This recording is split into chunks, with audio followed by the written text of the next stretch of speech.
This is the Hidden Killers podcast with Tony Brueski, featuring former FBI Special Agent and Chief of the Counterintelligence Behavioral Analysis Program, Robin Dreeke. The case of Gabby Petito, the murder of Gabby Petito, something that really rocked the country. Many people following it, still are following it as civil litigation continues on. New evidence, new allegations coming out in that case, stating that, well, it looks like the Laundries knew a little bit more than they were saying when they knew it. While the search for Gabby Petito was going on, the allegations are that Bryan had confessed to them that Gabby, in fact, was gone, implicating that his parents and their attorney continued to say, hopes and prayers and thoughts, and we hope she comes back, and by the way, we're going camping. They did that too. Right. It's a case that just doesn't make a whole lot of sense. There's trauma responses, and they're different for everybody. Robin Dreeke, retired FBI special agent, joining us to discuss, is this just one absolutely horrible trauma response from the parents of Bryan Laundrie, going camping, finding out the fiance of their son has been murdered, and then, hey, go off in the woods and off yourself, and we'll come and find your body in a couple of weeks. What the hell is going on with this family? We see this a lot in different cases. Matter of fact, even with Alec Murdaugh case, Buster, talking about his dad in a positive way. We see this with family members. And I when researching this again, when you're seeing people do behavior that seems completely abnormal to you and I, and why is that? Because you and I are objective from our standpoint. Anytime we have in our lives people that seemingly are doing kind of nuts things, and we're talking like low level at work, or they make a decision to do something, you're like, what were you thinking? Mm-hmm. Here's what they were thinking. They weren't. They didn't have what I call a loving critic in their lives to bounce things off of objectively. And so what we have here is what I call a case of positive parental confirmation bias, where your child can do no wrong. And we see this all the time, whether it's in true crime, whether it's in politics. When you have a hard time accepting the negative behavior of your child. And I think that's what was going on here, where you turn an eye to, Kohberger's another one. It sounds like we have some positive parental confirmation bias going there, where his dad is like, not my boy. I saved my boy from drugs earlier in life, and he's innocent. So, because you can't be objective when you're that close, when you're emotionally attached to that outcome and that person, you are not objective enough. And I think that's what we're seeing with the Petitos. It's going to be interesting to watch. Are we getting closer and closer to criminal territory here, or some sort of criminal liability, with the fact that, okay, you knew that she was dead and you didn't say anything. And there's massive searches going on for this young woman. Even the attorney knew, allegedly, that she was gone. Granted, I'm sure the word gone will be litigated as to what that actually means, but I think it's pretty safe to say she's not there. You got her van and you showed up. Gone means dead.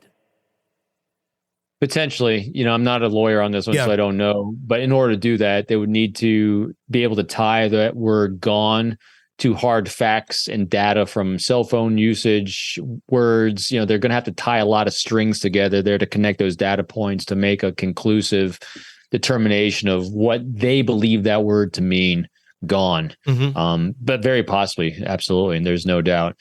But the interesting thing, though, is, claiming innocent and not guilty on this one is going to go before a jury. Yep. And so what's jury? Again, it always comes down to facts and data, and facts and data as they're presented to a jury.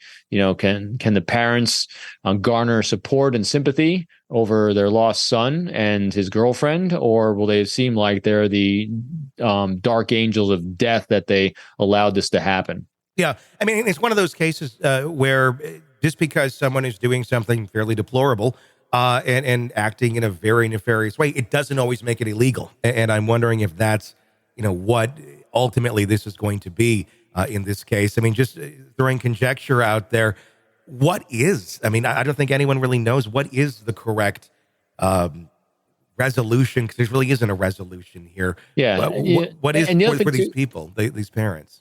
And the other thing they're going to have to establish, too, is how close was the relationship between him and his parents that they shared these kinds of things. There's times with both my kids where I know they're walking a path, and I intentionally don't insert myself in their lives. And I'm very close to my children because I want them to experience, hey, when something goes a little sideways in your relationships, you need to kind of work through that. If I hear, as long as it doesn't seem unhealthy, I don't insert myself because they have to walk that path. So it'll be interesting how they can defend themselves over what their son told them, and how close they weren't close. So it's going to be a really interesting case to look at, and I'm not quite sure how it's going to go. Does this change the perspective on the letter? The letter that Roberta Laundrie wrote to her son, the reference in there to need to hide a body, I'll bring the shovel. A lot of us looked at that early on and thought, well, maybe this is just a really unhealthy, weird mother-son relationship, and it's in reference to a book, which is what her excuse was. But now we know that this letter was there after the fact that they knew she was gone.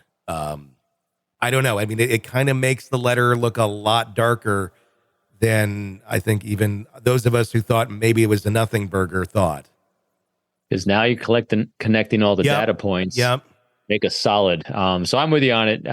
It's if they were not, if one thing wasn't there, it kind of falls apart like that. But when you actually have the data points, remember, there's very few coincidences in life. If you generally have 2 or 3 things that line up that say certain thing, generally it's the way it is. Because again, what they're going to be establishing is that arc, that behavior arc in their lives.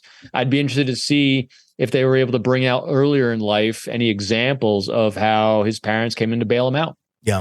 About how he might have lied on test grades or cheated at something in life, and his parents came to bail him out of those things earlier on, kind of to establish a pattern of their behavior about how they regarded and dealt with him. It all goes back to what you said. What did you say? What are you calling it? The behavior arc. No, not behavior arc. The parenting thing. The one. Oh yeah, that's a positive parental confirmation bias. There you go. You got to copyright that or something for you. That's exactly what I think we have a lot of going on here in this case. We'll have to keep watching to see how this all. And that's why when you have people that are that close to individuals in cases, it's very challenging using them as witnesses, as in anything, because that has to be understood that, hey, we're going to have positive confirmation bias or negative confirmation bias. Because if someone likes someone, all they see is the things they like. If they hate someone, all they're going to see is the things they hate. And that's why you need good attorneys to kind of sift through that. And that's why real hard data and facts can kind of accentuate that or mitigate those things. Want to listen ad-free? Want advanced access to all of our interviews before anyone else?